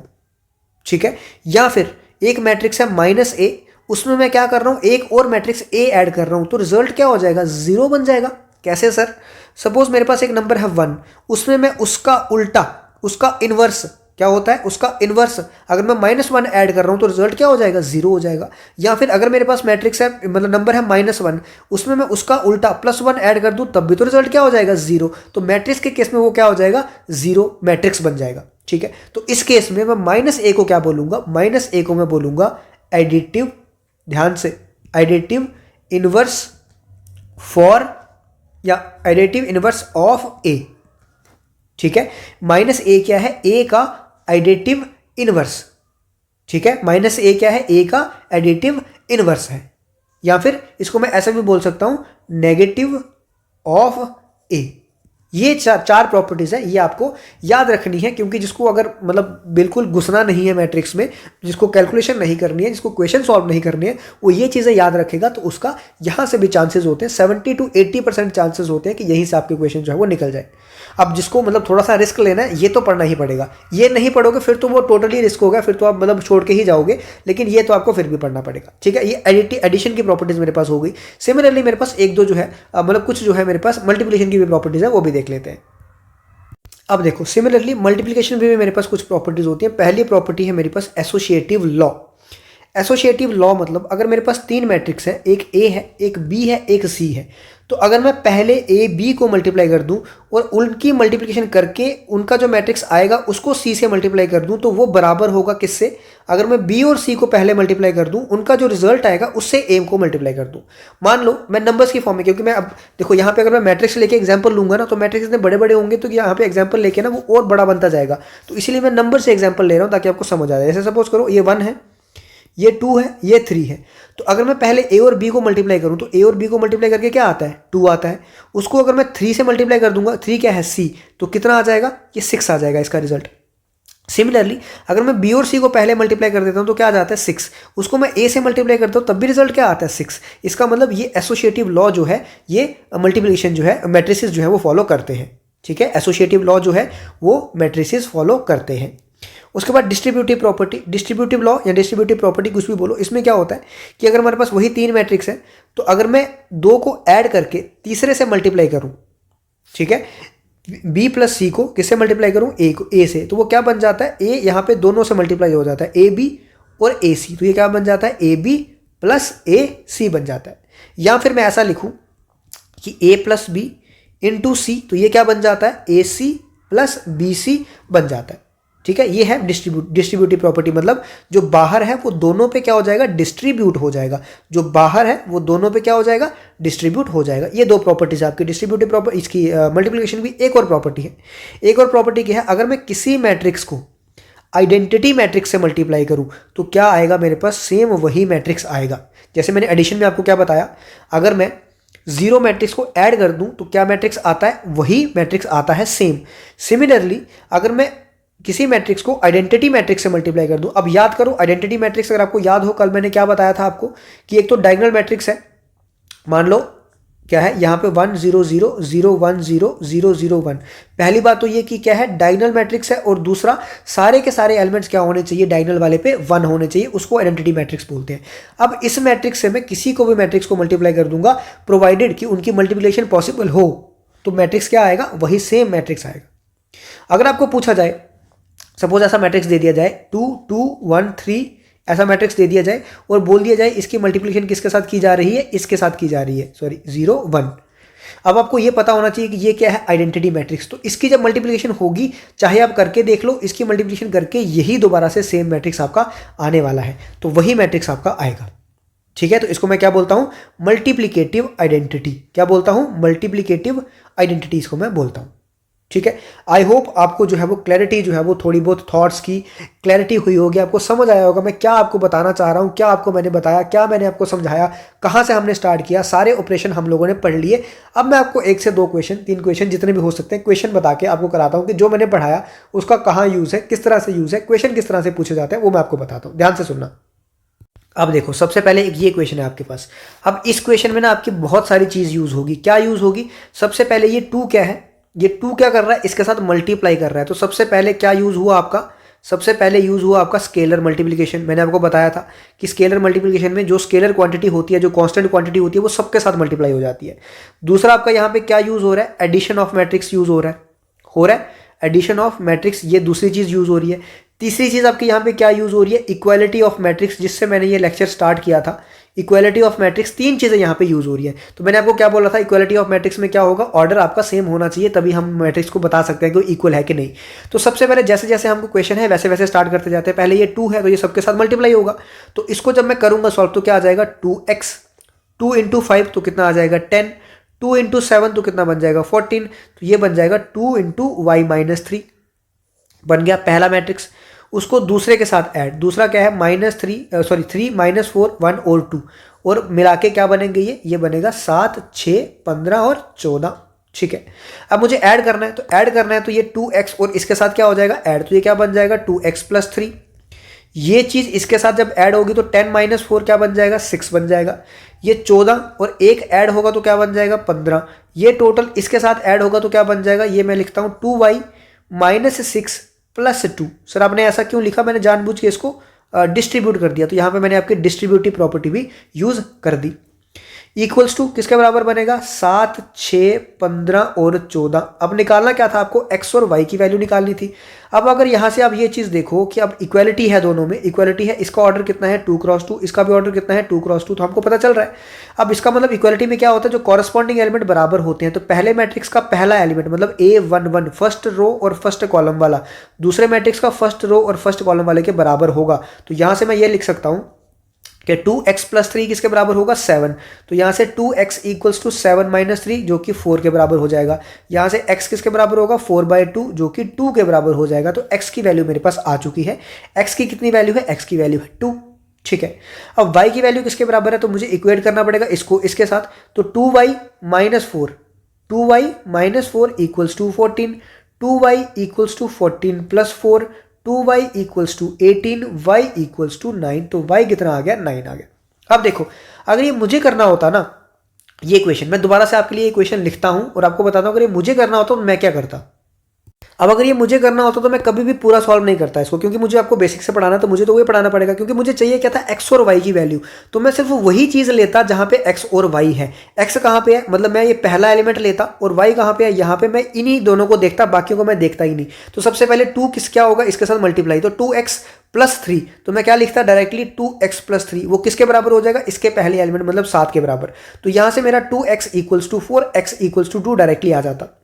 सिमिलरली मैं क्या देखता है, ये वाला। अब ये वाला सबसे पहले तो मल्टीप्लाई तो होगा ना 2 के साथ, तो 2 इंटू वाई माइनस 3, और साथ में ऐड क्या हो रहा है 2, तो ये किसके बराबर होता, इसके बराबर। क्यों, क्योंकि ये कौन सा एलिमेंट है, सेकंड रो और सेकंड कॉलम वाला। इसके साथ कौन सा ऐड हो रहा है, सेकंड रो सेकंड कॉलम वाला। ये किसके बराबर होंगे, सेकंड रो सेकंड कॉलम वाले के बराबर, तो ये 14 के बराबर हो जाएगा। यहां से अगर मैं वाई की वैल्यू सॉल्व करूंगा तो 9 आ जाएगी। मैं अगर करता तो मैं इस तरीके से करता। ठीक है, आई होप आपको समझ आया होगा, आपको पता चला होगा ये क्वेश्चन करना कैसे है, किस तरीके से क्वेश्चन किए जा सकते हैं। अब अगला क्वेश्चन और देखते हैं। अब देखो नेक्स्ट क्वेश्चन आपका दिया गया है, फाइंड एक्स एंड वाई।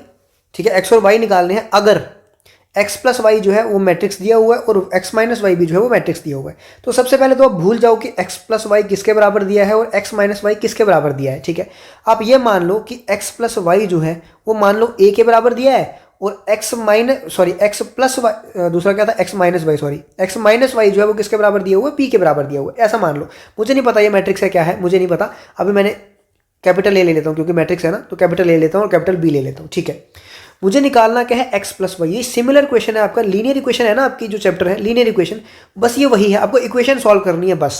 अब आपको यहाँ से देख रहे हो कि अगर आप दोनों को ऐड करोगे, ये इक्वेशन 1 है, ये इक्वेशन 2 है, जब आप दोनों को ऐड करोगे तो क्या आएगा, x plus y plus x minus y equals to A plus B, ऐसा आएगा। तो y और y दोनों क्या हो जाएंगे, कट जाएंगे। तो 2x किसके बराबर बचेगा, a प्लस बी के बराबर। तो x किसके बराबर बचेगा, दोनों का एडिशन और उसको डिवाइडेड बाय 2। तो अब आपको y x जब निकालना होगा ना, तो आपको क्या करना है, दोनों का एडिशन। तो दोनों का एडिशन कैसे करोगे, ये 5 और ये क्या है 3, तो ये किसके बराबर बन जाएगा, 8। 1/2 है बाहर, तो पहला एलिमेंट कितना आ गया, 8। दूसरा 2 और 6 कितना आ गया, 8। दोबारा 0 और 0, ये कितना रहेगा, 0 ही रहेगा। ये 9 और -1 कितना बन जाएगा, 8। और बाहर क्या है, 1/2। अब ये दोबारा स्केलर मल्टीप्लिकेशन है, तो ये सबके साथ अंदर क्या हो जाएगा, डिवाइडेड बाय 2 हो जाएगा। समझ आइए आपको क्या किया मैंने। तो ये क्या बन जाएगा आपका मैट्रिक्स, ये बन जाएगा आपका 4 4 0 4। तो x की वैल्यू कितनी आ गई मेरी, 4 4 0 4। आई होप आपको इतना समझ आया होगा। सिमिलरली y को मैं क्या करूंगा, अगर मैं इन दोनों को सब्ट्रैक्ट कर दूं, सब्ट्रैक्ट करूंगा तो क्या बनेगा, मेरे पास x बचेगा, सॉरी y बचेगा। ठीक है, वहां पे भी 1/2 आएगा। अब ये मैं आपको होमवर्क देता हूं। ठीक है, आपको क्या निकालना है, फाइंड y। करना क्या है मैं आपको बता देता हूं। आपको क्या करना है, दो इक्वेशन थी ना आपके पास, एक है आपके पास x plus y equals to A, x minus y equals to B. ये पहली इक्वेशन है, ये दूसरी इक्वेशन है, दोनों को क्या करो, सब्ट्रैक्ट। तो मैं क्या लिखता हूं, x plus y minus times x minus y equals to A minus B. Subtract करूंगा, अब आएगा x plus y minus x, ये डिस्ट्रीब्यूट हो जाएगा यहाँ पे और यहाँ पे, plus y equals to A minus B. X और एक्स जो है वो कट जाएंगे, तो 2y equals to A minus B. Y किसके बराबर आ जाएगा, 1/2 ए माइनस बी। तो आपको क्या करना पड़ेगा, सब्ट्रैक्ट करना पड़ेगा यहाँ पे मैट्रिसेस को। ठीक है, ए में से बी को सब्ट्रैक्ट करना पड़ेगा, क्योंकि हमने ए इसको माना है, बी इसको माना है, ए में से बी को क्या करना पड़ेगा, सब्ट्रैक्ट। तो क्या लिखोगे, 5 - 3 कितना आएगा, 2। 2 - 6 कितना आएगा, -4। 0 - 0 कितना आएगा, 0। 9 माइनस ऑफ -1 तो कितना आ जाएगा, 10। और बाहर 1/2। तो जो भी आंसर आएगा आपको मुझे कमेंट करके वो बताना होगा। मर्जी देखो आपकी है, मैं आपको कंपेल नहीं कर सकता, मैं आपको ज़बरदस्ती नहीं कर सकता। मेरी भी बहुत ज़्यादा एनर्जी इसमें यूज़ हो रही है, आपको पता है। 1 घंटे का लेक्चर और कंटिन्यूसली उसी एनर्जी के साथ बोलना, मेरी भी बहुत एनर्जी वेस्ट हो रही है, लेकिन मैं फिर भी आपके साथ ज़बरदस्ती नहीं कर सकता। और इनकेस अगर आपके कोई छोटे भाई बहन हैं 11th 12th वाले, तो वो भी ये चीज़ देख सकते हैं, उनके साथ भी आप लोग ये शेयर कर सकते हो, क्योंकि ये उन्हीं की एनसीईआरटी से सारा का सारा मैं उठाता हूँ। एक्स्ट्रा कहीं से मैं अभी तक बेसिक है, क्योंकि अभी तक मैं एक्स्ट्रा आपको नहीं बता रहा, आपको एक्स्ट्रा बताऊंगा, बिल्कुल बताऊंगा, लेकिन अभी तक सारा एनसीईआरटी चल रहा है। तो एनसीईआरटी भी करेंगे, उसके अलावा जो बनता होगा वो भी करेंगे। तो अगर आपके कोई छोटे भाई बहन हैं, छोटे कजन्स हैं, कुछ और रिलेटिव्स हैं, कुछ हैं दोस्त हैं, तो आप उनके साथ भी इसको शेयर कर सकते हो।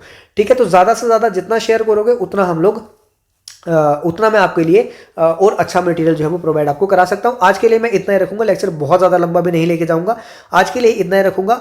आप क्या करो, रिवाइज करो, पहला लेक्चर दूसरा लेक्चर दोबारा से दोनों लेक्चर को आराम से देखो, उसके नोट्स बनाओ। जब तक नोट्स नहीं बनाओगे तब तक ये जो है वो नहीं होने वाला। और एक डाउट यहाँ पे बहुत सारे बच्चों को आ रहा है कि सर सुनने में आ रहा है कि इफा का सिलेबस जो है वो चेंज हो रहा है, तो क्या करें। देखो, हो सकता है कि सिलेबस चेंज हो रहा है, मुझे नहीं पता, क्योंकि मैं जेकेएसबी में नहीं लगा हूं, तो मुझे ये सोर्सेज की इन्फॉर्मेशन नहीं होती कि सिलेबस चेंज हो रहा है कि नहीं हो रहा है। और ना ही मैं ऐसे वीडियोस आपके लिए बनाता हूं, ना ही मैं ऐसे फेक न्यूज़ आपके लिए फैलाता हूं जब तक कुछ ऑफिशियल नहीं आता। हो भी जाए कोई दिक्कत नहीं है, नहीं हो जाएगा, लेकिन अगर नहीं होगा तो आपका कुछ ना कुछ तो उसमें फायदा होगा ना।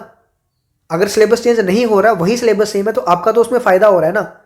सिलेबस चेंज हो गया तो फिर तो सब सेम पॉइंट पे ही आ जाएंगे, जिसने पढ़ा होगा जिसने नहीं पढ़ा है वो सेम पॉइंट पे आ जाएंगे, मैं मानता हूं आपकी बात। लेकिन अगर वही आ गया तो आपका कुछ ना कुछ तो फायदा हो जाएगा ना। आप ये मान के चलो कि वही सिलेबस होगा, क्योंकि आपने देखा होगा कि जनरली वही सिलेबस रहता है। जूनियर असिस्टेंट का जैसे था, जो पुराना चलता आ रहा है वही सिलेबस चलता आ रहा है, तो मैक्सिमम सिलेबस जो है वही रहते हैं। कुछ चेंज होंगे भी, कुछ चैप्टर अगर होंगे भी तो उसको देख लेंगे, कोई दिक्कत नहीं है। ठीक है, तो अगर आप चैनल पे न्यू हो तो चैनल को सब्सक्राइब कर सकते हो। और 500 लाइक्स का टारगेट जो है वो मैं सेट कर रहा हूँ, 500 लाइक्स चाहिए। ठीक है, आपको करने पड़ेंगे किसी भी तरीके से। ठीक है, तो चलो आज के लिए इतना रखते हैं, मिलते हैं अपने अगले लेक्चर में। डिपेंड करता है आपके रिस्पॉन्स पे। तब तक के लिए tata, good night, bye bye, जय हिंद।